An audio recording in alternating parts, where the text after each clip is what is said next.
PDP की spokes person शोकिया Qureshi हमारे साथ मौजूद है। मैम खैर मकदम है आपका। जिस तरह से कांग्रेस ने आज प्रोटेस्ट मार्च निकाला regarding the restriction of statehood, तो क्या समझते हैं आप, क्या इस कोशिश का आप दिफा करेंगे?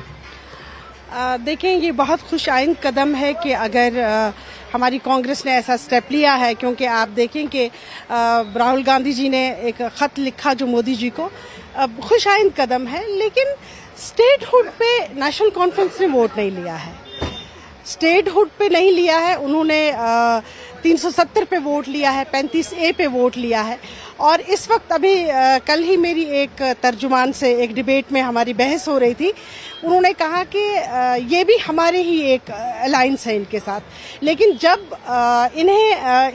इन्होंने जब इक़्तिदार संभाला तब तो इन्होंने कांग्रेस को खातिर में नहीं लाया, लेकिन अब ये कहते हैं कि हम भाई भाई हैं। ये बिल्कुल वो मिसाल है जब छोटे बच्चे के पास टॉफी होती है, वो अपनी टॉफी खा के फिर दूसरे को कहता है नहीं हम अब भाई भाई हैं, दोनों मिलके खाएंगे।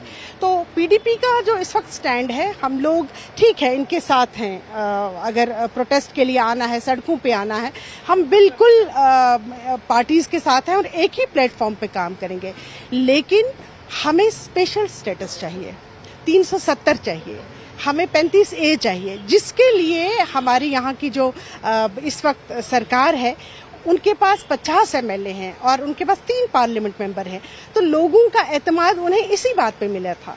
स्पेशल स्टेटस, हमारी जो रियासत मिलती वो तो हमें मिल ही जाती, लेकिन हमें स्पेशल स्टेटस चाहिए। लेकिन उस पर जो है सुप्रीम कोर्ट की मोहर लग गई है और अक्सर जो पॉलिटिकल एक्सपर्ट्स हैं उनका ये मानना है कि 370 is now A gone case, वो अब वापस आने वाला नहीं है। तो ऐसे में पीडीपी का मौकफ कितना जवाज रखता है? देखिए, जवाज तो रखता है, क्योंकि हमसे छीना गया है।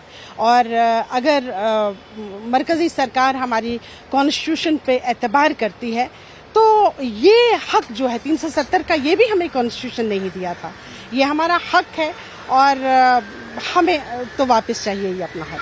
तो आपके जो एमएलए हैं वहीद रहमान परास साहब, तो उनका ये कहना है कि चीफ मिनिस्टर बजाते खुद रेवेन्यू डिपार्टमेंट को हेड कर रहे हैं, लेकिन इसके बावजूद भी अब डिजिटाइजेशन ऑफ लैंड रिकॉर्ड्स को इंग्लिश में इनिशिएट किया जा रहा है और जिसका नफी कर चुकी है नेशनल कॉन्फ्रेंस का कहना है कि ये महज एक अवाम को गुमराह करने का बयान है। तो क्या समझते हैं? देखें, जिस वक्त इंसान कहते हैं कि अगर आपको किसी कौम को ख़त्म करना है, नेस्त नाबूद करना है, तो आप उनसे पहले उनकी ज़बान छीन लें। तो जो हमसे हमारी शिनाख्त छीनी जा रही है, ये वाकई हमारे साथ जो है वो नाइंसाफ़ी है। आप ये देखें कि कश्मीरियों पे एक ही तरह की मार नहीं है, हम पे बार बार मार होती है, लेकिन कश्मीरी अल्हम्दुलिल्लाह एक ऐसी कौम है जो कि फिर से सर्वाइव कर लेते हैं। और अभी आप देखें कि 82 दिन के बाद हमारे एलजी साहब ने ये बात मानी कि ये एक सिक्योरिटी लैप्स था। वो कहते हैं ना, सब कुछ लुटा के होश में आए तो क्या किया। जंगें हो गई, लोग मारे गए, हमारे एलओसी के आसपास देखें कि कितना नुकसान हुआ। लेकिन अब अगर वो इसको सिक्योरिटी लैप्स कह रहे हैं तो इतनी तबाही के बाद ये अच्छी बात नहीं है।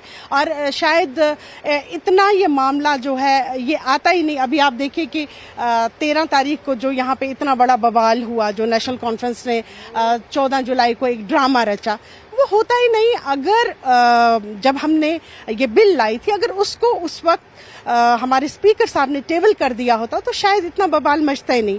लेकिन उस वक्त उन्होंने ये साबित कर दिया कि वो एक रियासत के सबके स्पीकर नहीं है, सिर्फ नेशनल कॉन्फ्रेंस के स्पीकर हैं। तो ये थी पीडीपी की तर्जुमान शोकिया कुरैशी, जिन्होंने कांग्रेस के आज के प्रोटेस्ट पर अपना रद्द-ए-अमल जाहिर किया और कहा कि पीडीपी जरूर इसकी हिमायत करेगी, लेकिन पीडीपी इससे बड़ा सोच रही है, यानी कि 370 और 35A की बहाली।